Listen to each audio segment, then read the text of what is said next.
Lúcifer mais uma vez vai fazer o seu trabalho sujo com o homem que era de Deus. Ele fará com que Terá comece a se corromper no momento de desespero e aflição. Com sua esposa grávida, Terá não sabe mais o que fazer e ficará cada vez mais sem escolhas e cada vez mais com a cabeça cheia de preocupações. E é claro que Lúcifer não vai deixar essa linda oportunidade para ele corromper mais um personagem da novela. Terá, tomado pelo desespero, começará a ser influenciado com pensamentos ruins para tentar enganar Nordique, que ele conseguiu o aval para vender as ovelhas. Terá até tentará afastar esses pensamentos ruins conversando com a sua mulher, pedindo ajuda e conselhos. Amá diz que a mentira nunca será a saída, mas ao mesmo tempo Terá percebe que sua esposa não aguenta mais ficar naquela situação.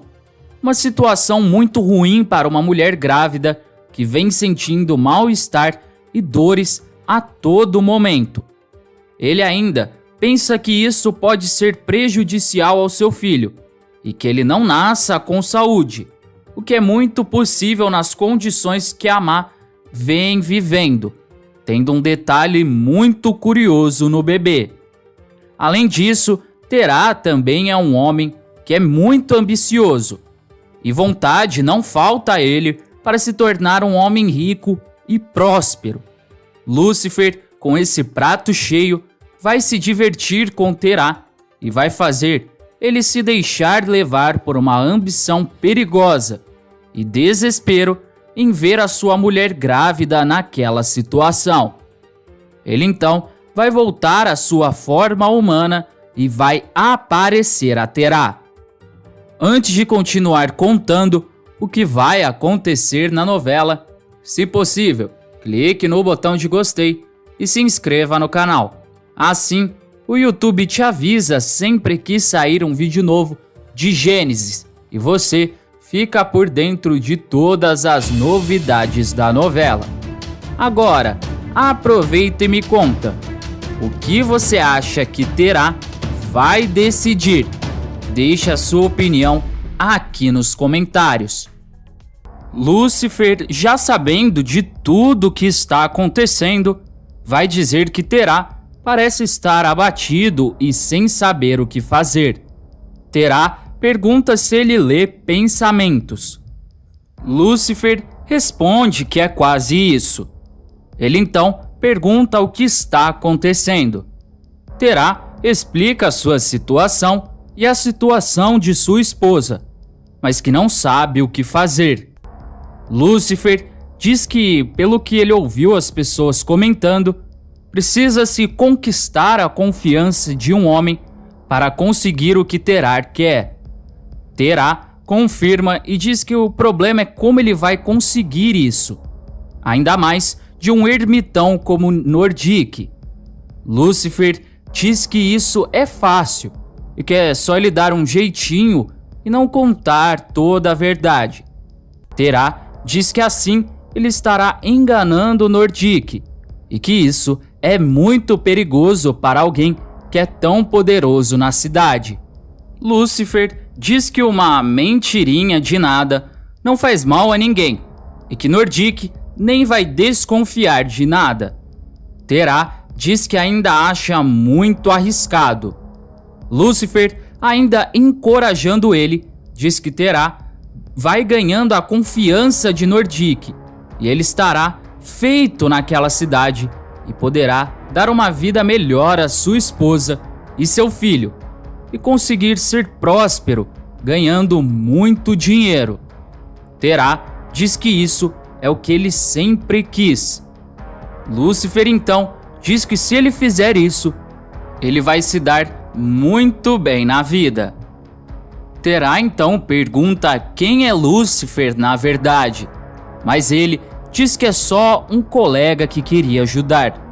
Terá pergunta se pode ao menos saber o nome dele, mas Lúcifer não responde e diz que eles se veem pela cidade. Depois disso, com o pensamento de enganar Nordic em mente, ele vai conseguir enganar o ermitão e se aproximar cada vez mais dele, conquistando a sua confiança. O plano de Terá é trazer Nordic para perto, convencê-lo de que ele é um bom moço e ganhar o voto do ermitão. Nordic nem vai desconfiar de que Terá está mentindo, mas quem logo de cara vai entender tudo o que está acontecendo por ali são os homens de Absali. Eles vão perceber essa aproximação muito forte de Terá e vão ficar de olhos bem abertos para ele, até que vão decidir atacar o marido de Amá, na volta de Ur dos Caldeus. Amá não vai gostar nada das atitudes de seu marido. Vai tentar alertá-lo, mas nada vai funcionar. Amá então acaba ficando calada e respeitando as decisões de Terá, já que ele é seu marido. Mas acaba acontecendo o pior. Os homens de Absali aproveitam a volta de Terá para Ur e acabam atacando ele de uma forma violenta e brutal. Eles não têm dó de Terá e fazem coisas horríveis com o pobre pastor. Depois de Nadi ser rejeitada por Terá, já que ela acabou se declarando para ele, ela, ao invés de desistir dele e olhar para outros pretendentes, na verdade, não vai descansar até conseguir ficar com Terá. Para isso, a sacerdotisa vai encarregar Gemesha para que ela fique vigiando Terá e Amá, para saber de todos os passos que eles darão. Gemesha dirá que, pelo jeito, a sacerdotisa está caidinha por Terá. Nadi, negando para todos depois do pé na bunda, diz que é claro que não, e que ela só está se preocupando com o homem que salvou a vida dela. Gemesha pergunta se ela está se preocupando apenas com Terá.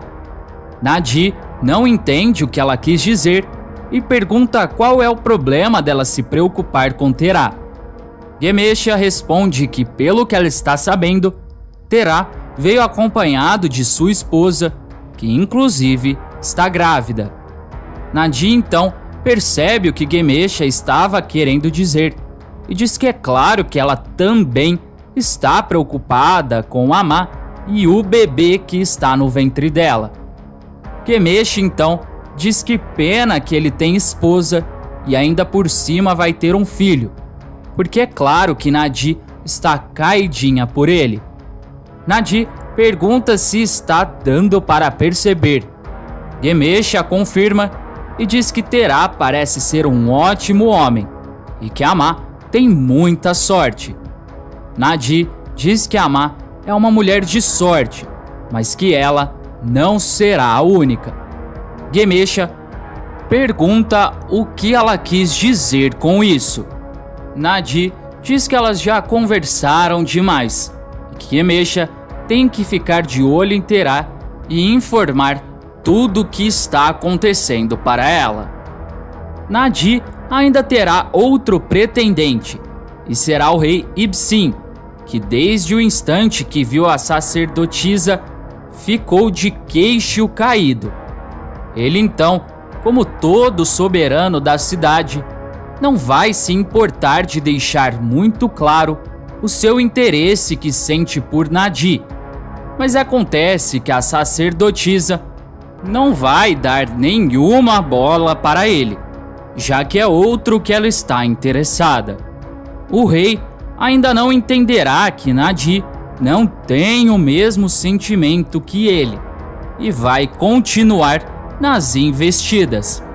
Nadi e suas servas vão se apresentar em uma espécie de evento que vai ter no palácio do rei. Estarão presentes a rainha Enlila e o rei Ibsin, e mais outros convidados do rei. Nesse evento, Nadi e suas servas começam a fazer uma dança sensual e muito provocante. O rei, que já estava com interesse em Nadi, começa a ficar cada vez mais encantado por ela. Ele ficará babando na dança e em Nadi, mas tem uma pessoa que não vai gostar nada disso, e será a rainha Enlila. O rei também não fará questão de esconder de sua esposa o tamanho de seu interesse por Nadi. Ela, furiosa, vai conversar com Kisari em seu quarto. Ela dirá que de jeito nenhum Ibsin vai se deitar com Nadi. Ela ainda vai pedir que Kisari fique de olhos abertos em Ibsin e seus interesses na sacerdotisa, e os dois não podem acabar na cama. Adulator, que é o sumo sacerdote pagão, também promete ficar de olho em Nadi, para evitar que isso aconteça e que a rainha tenha que se aborrecer. Mas o inesperado acontece. Enlila então não demora para perceber que não tem por que se preocupar com isso, e que o que ela estava pensando não tem a menor chance de acontecer, já que ela começa a observar e a perceber que não é para o seu marido que Nadi está crescendo os olhos, e sim para Terá, que continua rejeitando a sacerdotisa por amor e fidelidade a Amá. Mas Terá, que estava deixando uma boa impressão a todos da cidade, vai poder ter seu filme queimado de uma vez só. E tudo por causa de uma receita de queijo e de um ícone que Terá enterrou. Um presente dado por Nadi. Nidana, então, acaba por um acaso descobrindo e achando o ícone que foi dado a Terá. Ela estranhará e pensará em 1000 possibilidades e justificativas que Terá poderia dar. Ela estranhará e pensará em 1000 possibilidades e justificativas que poderiam levar Terá a fazer isso. Mas ela então resolve ir até Nadir e contar tudo o que aconteceu e o que ela achou enterrado. Nadir diz que deve ser uma outra estatueta qualquer e que ela já distribuiu tantas por aí. Nindana lembra que só faz alguns dias que ela chegou ali em Ur e que a única pessoa que ela deu um ícone foi para Terá, em agradecimento a ele ter salvado a vida dela. Nadi então se toca e diz que ela tem razão, mas começa a se perguntar por que ele faria isso. Nindana diz que, pelo que ela sabe, pessoas que fazem isso são aquelas que não acreditam em ícones. Nadi então pergunta se ela está querendo dizer que Terá não é um pagão. Nindana diz que essa seria a única explicação lógica para ele fazer isso, a não ser que tenha outra. Nadi, então tomada pela curiosidade e com o desejo de esclarecer essa história, vai até Terá para conversar com ele. Ela começa a conversa bem amigável, sem um tom acusativo. Mas depois de um tempo de conversa, ela diz que achou a estatueta que ela deu para ele. Terá então fica em choque e Nadi diz que queria entender o que aconteceu. Terá então revela que ele perdeu sem querer e que estava procurando por ela, mas que não queria dizer nada, pois ia se envergonhar. Nadi finge acreditar nessa história e fala que ele ia demorar muito para achar, porque a estatueta estava bem escondida. Terá então pega o ícone da mão de Nadi e agradece ela por ter encontrado. Ele ia saindo, mas Nadi pede para ele esperar e pergunta por que ele não conta a verdade. Terá pergunta que verdade. Nadi diz que eles dois sabem que a estatueta não estava escondida e nem perdida, e sim enterrada. Terá fica em silêncio, mas Nadi garante a ele que não vai julgá-lo nem delatá-lo para ninguém. Terá então assume que ele enterrou esse ícone a pedido da sua mulher. Ele revela que não queria enterrar. Nadi então diz que apesar dele não acreditar, ele não queria enterrar.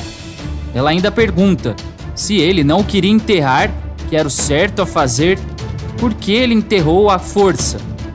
Terá responde que ele desenvolveu um carinho por Nadi, por ela estar ajudando ele e sua esposa ali na cidade. Ela então pergunta se ela pode ter esperança por esse caminho. Mas antes mesmo dele responder, alguns homens aparecem para prender Terá, que estava mentindo sobre as cabras de Nordic e sobre a receita do queijo. Ele então é violentamente preso junto com a sua esposa, Amá.